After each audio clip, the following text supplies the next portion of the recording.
Assalamualaikum warahmatullahi wabarakatuh. Selamat pagi Ibu Dr. Hajah Novi Darmayanti SA, EMSA, AE, CIA dan teman-teman sekalian. Perkenalkan, kami dari kelompok 7 yang beranggotakan Agus Nur Saputra NIM 220410559, Sifa Zesifania Maratus Solihah NIM 220411072, Happy Fitria Ayuni NIM 220411073, Nur Hidayah NIM 220411074. Pada kesempatan kali ini, kami dari kelompok 7 akan mempresentasikan materi mengenai kertas kerja pemeriksaan atau audit working papers. Pengertian kertas kerja pemeriksaan. Kertas kerja pemeriksaan adalah semua berkas-berkas yang dikumpulkan oleh editor dalam menjalankan pemeriksaan. Bersal 1. Dari pihak klien. Berkas yang berasal dari klien antara lain: A. Nerka saldo, trial balance. B. Rekonsiliasi bank, bank reconciliation. C. Analisis umur piutang, accounts receivable aging schedule. D. Rincikan persediaan, final inventory list. E. Rincian liabilitas. Of. Rincian beban umum dan administrasi. G. Rincian beban penjualan. Surat pernyataan langganan. 2. Dari analisis yang dibuat oleh auditor. Analisis yang dibuat oleh auditor adalah: A. Berita acara cash of name, cash count sheet. B. Analisis penarikan aset tetap. C. Working balance sheet. 3. Dari pihak ketiga. Berkas yang diperoleh dari pihak ketiga, misalnya, jawaban konfirmasi. 1. Piutang. 2. Liabilitas. 3. Dari bank. 4. Dari penasihat hukum perusahaan. Tujuan kertas kerja pemeriksaan. 1. Mendukung opini auditor mengenai kewajaran laporan keuangan. 2.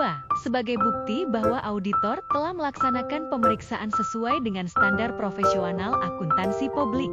3. Sebagai referensi dalam hal ada pernyataan dari: A. Pihak pajak. B. Pihak bank. C. Pihak klien. 4. Sebagai salah satu penilaian asisten seluruh tim audit, sehingga dapat dibuat evaluasi mengenai kemampuan asisten sampai dengan partner sesudah selesai penugasan. 5. Sebagai pegangan untuk audit tahun berikutnya. Current file dan permanent file. Kertas kerja pemeriksaan biasanya dikelompokkan dalam: A. Berkas tahunan berjalan, current file, berisi kertas kerja yang mempunyai kegunaan untuk tahun berjalan, misalnya neraca saldo, berita acara cash of name, rekonsiliasi bank, rincian piutang, rincian persediaan, rincian liabilitas, rincian biaya dan lain-lain. D. Berkas permanen, permanent file, berisi kertas kerja yang mempunyai kegunaan untuk tahun berjalan, misalnya akta pendirian, buku pedoman akuntansi, kontrak-kontrak. C. Berkas surat menyurat, correspondence file, berisi korespondensi dengan klien, berupa surat menyurat, faksimil, email, dan lain-lain. Kriteria untuk pembuatan kertas kerja pemeriksaan yang baik.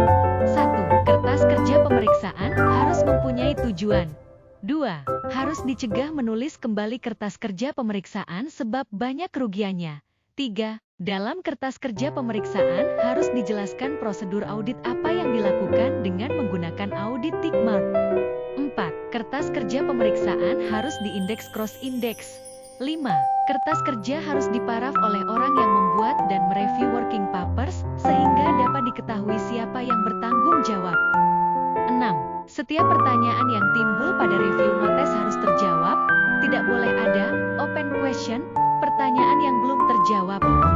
7. Pada kertas kerja pemeriksaan harus dicantumkan: A. Sifat dari perkiraan yang diperiksa. B. Prosedur pemeriksaan yang dilakukan. C. Kesimpulan mengenai kewajaran perkiraan yang diperiksa. 8. Hal-hal tambahan. 9. Di bagian muka file kertas kerja pemeriksaan harus dimasukkan daftar isi, pemilikan dan penyimpanan kertas kerja pemeriksaan. 1. Kertas kerja pemeriksaan milik akuntan publik. 2. Sebagian kertas kerja akuntan publik dapat digunakan sebagai sumber referensi bagi klien. 3. Bila ada pihak lain yang ingin meminjam atau mereview kertas kerja pemeriksaan, baru bisa diberikan atas persetujuan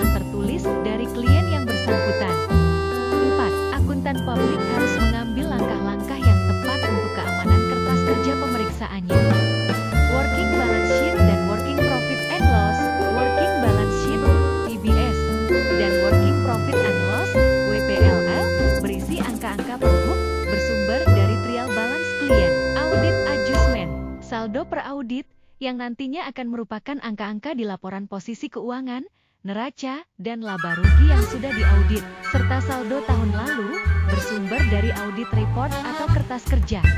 Top schedule dan supporting schedule. Angka-angka dalam top schedule akan didukung oleh angka-angka dalam supporting schedule.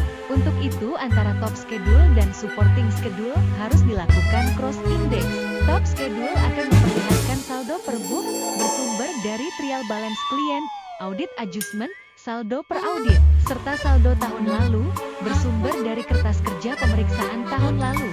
Sekian presentasi dari kelompok kami, terima kasih.